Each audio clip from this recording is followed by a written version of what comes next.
Hello everyone, Sam Smith here from Nashville, reporting from New York City at the New York Film Festival for Nashville Screen. I'll explain what Nashville Screen is or could be or may be in a minute, but in the meantime, thanks for watching. I'm not posting this on my personal channel, I'm posting this on a new YouTube channel called Nashville Screen. I'm coming up to the New York Film Festival for the press and industry screenings. These are a couple weeks before the actual New York Film Festival starts. You have devoted press and industry screenings all day, every day for about 2 weeks, longer even, running into the festival, and this year up until the opening night of the festival. But the festival proper does not start for another week and a half. We're up here having some incredible exclusive screenings for press and industry right there in the Walter Reed Theater. This is Lincoln Center. This is my home away from home. I grew up going to NYU at Tisch for cinema studies. Come up here to see things at the film festival, try to come back when I can. This year I'm fortunate and blessed enough to be here for the whole press week, or multiple weeks, the whole thing, the whole shebang. Actually I have to leave a little early, so won't get to see every single thing, but going to be seeing a lot of the stuff, a lot of the big films coming for the rest of the year. There's actually several notable things that are not in the festival that I was hoping would be. So there's some omissions and we'll talk about that, but for now I'm going to just tell you what I've seen on day 1 and day 2. Jason Shawn, you guys will know, is also up here, so this is just going out to you all, the Nashville film community. And Nashville Screen is basically an idea I've had for a place or a gathering spot or a venue for not just me to report random film stuff in Nashville, but to really kind of bring you guys what's coming to Nashville. The idea in a perfect world would be like a weekly podcast, and I'm making sure this is recorded. Yeah, we're all good. A weekly podcast where we talk about what's opening at the Belcourt and the Regals. The idea is to get off of Facebook. I know a lot of you guys are with me on the Belcourt Withdrawal Society page, which was an amazing thing we founded with Jim Ridley, the late great Jim Ridley, during the closing of the Belcourt originally. Now we're all on that Facebook page still and discussing things they're showing in town, but I think we all hate Facebook at this point. I'll speak for myself. I want to get off of it, and I would love a new place to gather. Maybe it's a Discord that's a Nashville Screen Discord, or for now it can just be this YouTube channel. Anyway, it's just an idea. I hope to bring you some, I don't know if I can guarantee weekly podcasts yet, but I would love to do that with some special guests, Jason, other people from the Nashville film scene, and I don't know, it's just an idea. And so I figured I'm up here for the New York Film Festival. I'm seeing films. I want to kind of get down some of my thoughts and share them with you all. So I might as well go ahead and launch and open up this forum, Nashville Screen, and just kind of see what happens. So I want to tell you what I saw on day 1 and day 2 of the press screenings. Today's day 3. I've seen 3 films both days. I had to miss one of the films each day. Starting with day 1, we opened with the Christian Petzold film, MIROIRS No. 3. It's a French title based on the Ravel piece. So you have Petzold, who's one of my favorite filmmakers, honestly, working today. I just really love his work. And a Ravel song in the title. You know I'm going to like it. It's got Paula Beer, who is his running muse at this point. She's been in his last few films, and I loved this. This was a great way to start the fest. It's really best not to know anything about this film. It's a small character drama, kind of 4 characters, great acting all around. What I love about Petzold is you're kind of uncovering what the film actually is as you go, as it's a very minimal narrative where something is happening to a woman. She's on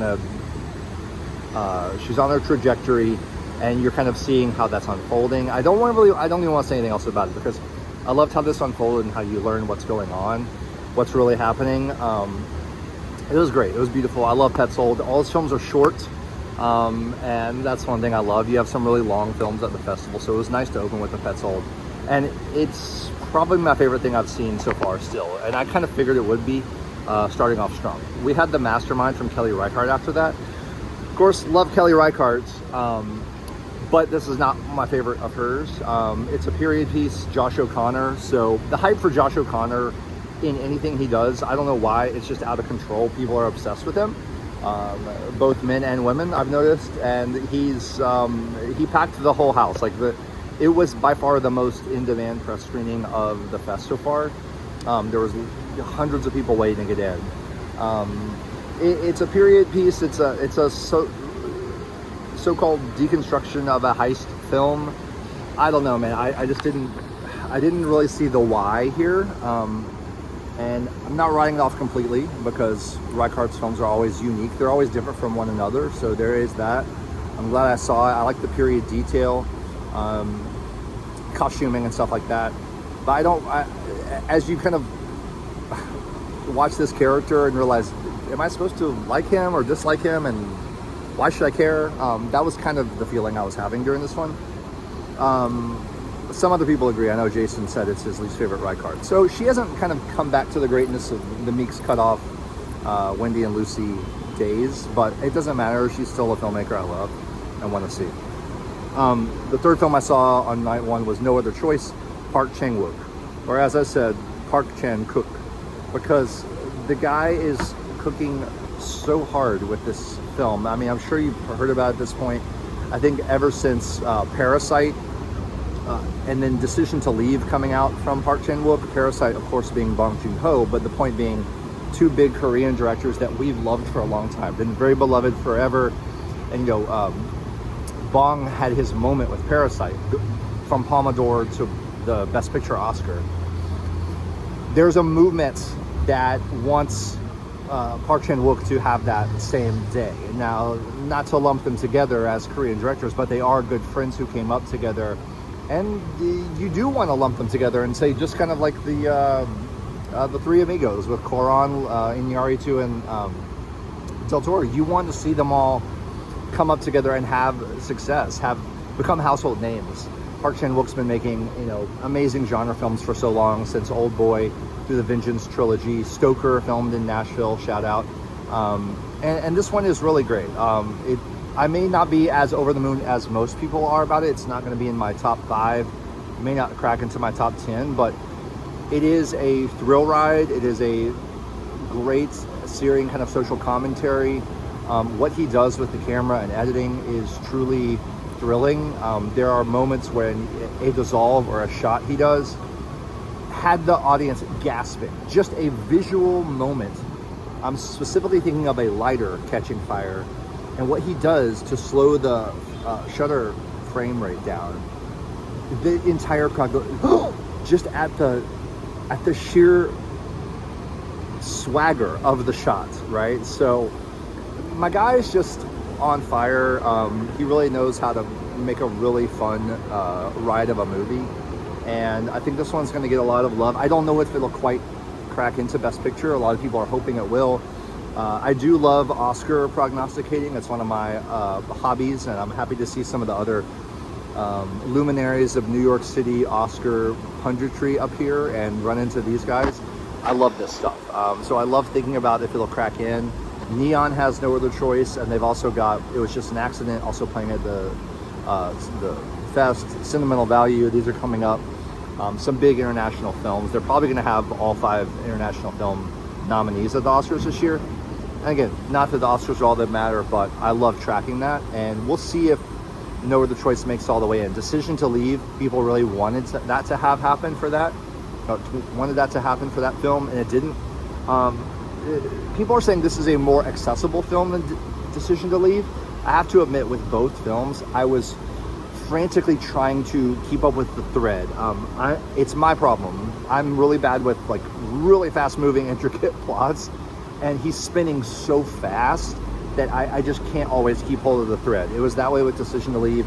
It was a little bit that way with this movie too. I don't see them as that different, but it is very entertaining. Of course, some trademark Korean violence, but done in a really fun and entertaining way. That's day one. It was a good start to the fest on day one. Day two was a little less so for me. I kind of figured it would be. I saw Peter HUJAV'S Day from Sachs. It's just a two actor show. Rebecca Hall and Ben Whishaw, who Ira Sachs worked with on his last film, and it's a recreation of a taped interview between a reporter and Peter HUJAV, a photographer in 70s New York, or early 80s, I think late 70s New York. I love the film stock. I love the aspect ratio. It's got a beautiful look to it. It's only 73 minutes long, so you can't really hate it. But I did not get a lot out of it. It wasn't like a conversation where it was like My Dinner with Andre or something like that, where I found it to be this profound conversation between two people. It was more just kind of documenting a real conversation for posterity about giving us some kind of insight into how artists think about their time and their day. I don't really know what all's there. I think I do love the academic nature, though, of just transcribing an interview onto film and letting you decide what it means or what's there for you in it. I do like removing as much editorialization as you can, although there are inserts of the two actors, like close up, and there's some fourth wall breaking where you see the shot end and a glitch in the film reel where there's a metatextual nature to it, where it's bringing awareness to what they are doing as a project. And I do kind of like that as well, honestly. I like that kind of stuff. But the conversation itself, I don't really know what to take from it thematically, emotionally. I'm not getting much out of it. So it was fine. Then we saw Kleber Mendozça Filho's new film, The Secret Agent. I got to work with Filho on his last documentary poster for Pictures of Ghosts. And I really like this filmmaker. I find everything he does pretty interesting. Secret Agent is not totally for me. It's a period kind of crime, personal adventure, but keyword being personal. I even know that from seeing Pictures of Ghosts, you know, Filho's love for Brazilian cinema houses, movie theaters, movie palaces, and the things he grew up with, like, you know, looking at newspaper ads for movies and falling in love with movies. That plays into this story. There's a child in this story that I almost wonder if it's taking from something autobiographically with Filho.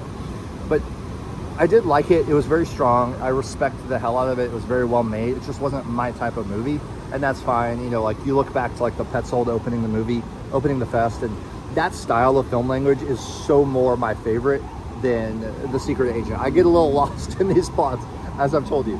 I'm not above like owning up to all of my flaws as a film goer, and that's one of them. But people are loving it. It doesn't have the fantastic. Well, it does have some fantastical elements that his films like Bacurau have had. Anyway, it was fine. The third film of the night I saw was SIRÄT, and this was at Cannes. It was a big viral hit there.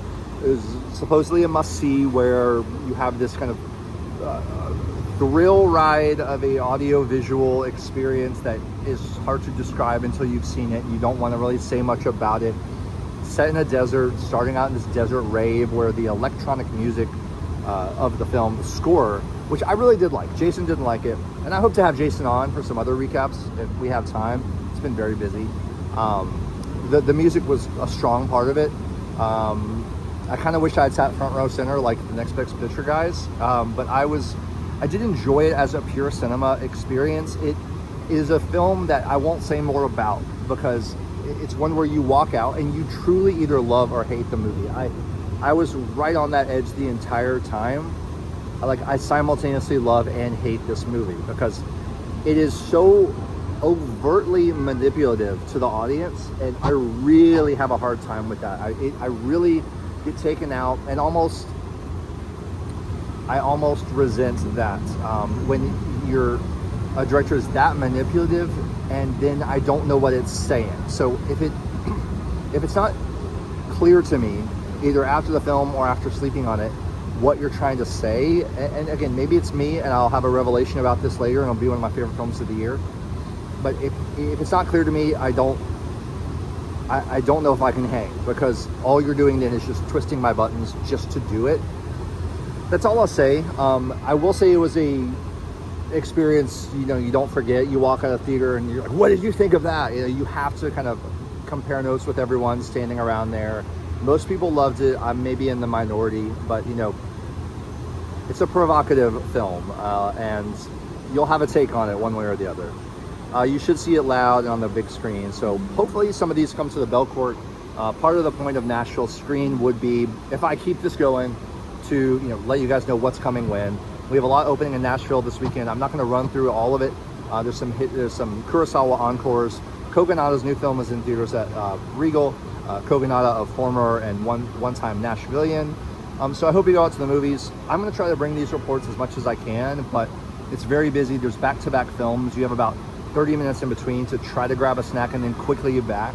I love being here though. This is where everything happens, right back in the Walter Reed Theater back there. I'll give you a little more behind the scenes if I can later. But for now, I hope you enjoyed this little recap of day 1 and day 2. Today is day 3. We have Magellan from Lav Diaz that Janus Films has. We've got Below the Clouds, a documentary set in the Pompeii area about the volcanoes there. Vesuvius. I'm very interested in this. I love a volcano documentary, so very excited for that. And then we have Rose of Nevada from Mark Jenkin and Romeria from Carla Simone. I don't know much about either of these. Hearing good things. I'm gonna try to do all 4 today, and we'll see how it goes. So this has been Sam Smith reporting for Nashville Screen. Shout out to the Music City Film Critics Association, which I am a member. So MCFCA guys, hope you're watching this. Hello to everyone at the Belport Withdrawal Society. Go Knicks, and we'll talk to you guys later.